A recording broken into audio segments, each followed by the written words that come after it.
ঝড় পৃথিবীতে বৃষ্টি এবং বলেছেন সে ঝড় বুঝিয়েছিল প্রকৃতি সেদিন কেঁদে উঠেছিল। সেদিন চট্টগ্রাম সার্কিট হাউসের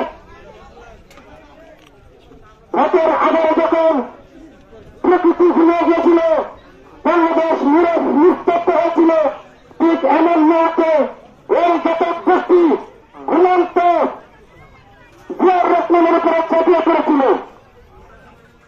তাকে গুলি করে হত্যার উদ্দেশ্যে যখন গুলি করা হয়, ঘাতকের অভিশপ্ত বলে জিয়াউর রহমানের শরীরে যখন আঘাত আনে, তখন বাংলাদেশের আকাশে যে বৃষ্টি এবং মেঘ হয়েছিল, সেদিন মনে হয়েছিল প্রকৃতি যেন কান্নায় ভেঙে পড়েছিল। বাংলাদেশের আকাশে বাতাসে যে কান্না এবং সুখের ছায়া নেমে এসেছিল, কিন্তু ঘাতকের তত্ত্বফলের বুঝতে পারে যারা মানুষের হৃদয় চিরকাল বেঁচে থাকে, মৃত্যু তাহা তাদেরকে স্পর্শ করতে পারে না।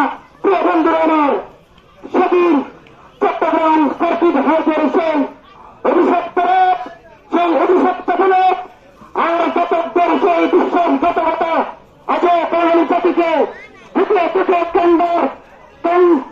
কান্নায় ভেঙে পড়ে স্মৃতি মনে করিয়ে দেয়।